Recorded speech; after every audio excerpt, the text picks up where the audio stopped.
উম্মত, আমার 23 বছরের এত চোখের পানির কথা একবারও মনে হয় নাই? কি আনছো এটা আমারে? উম্মত, তুমি জানো না আমি যে তায়েফের পাথরের আঘাতে পুরা পিঠ চালনির মতো ঝাঁঝরা বানায় ফেলছে আমার? শোনো নাই তুমি? আমারে যে উহুদের ময়দানে দান দান শহীদ করে রক্তাক্ত করছে, তুমি শোনো নাই? আমি যে 14 দিন পেটে ক্ষুধার তাড়নায় পাথর বাঁধছিলাম, উম্মত, তোমার মনে নাই? একবারও শোনো নাই আমার ক্ষুধার কষ্ট, আমার পিঠের ব্যথা, আমার দাঁতের ব্যথা, আমার কাঁধে 2টা কড়া ঢুকে গেছে? উম্মত, আমার ঘরে 3 মাস আল্লাহর নবীর স্ত্রী আয়েশা বলছে, আল্লাহর কসম উম্মত, আম্মা জান আয়েশা বলে, 1 ফোঁটা চুলায় আগুন জ্বলে নাই।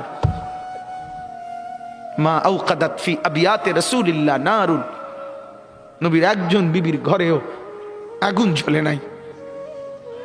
আল্লামা ইকবাল বলে, হায় নবী, কি নজর আপনার, আপনার চোখের কি পাওয়ার, যে সেই চোখের দৃষ্টি ফেললেন যার উপরে, সে এখন যাকে ছোঁয়, যার দিকে দেখে, তাকে সুস্থ বানায় ফেলে, ইমানদার বানায় ফেলে।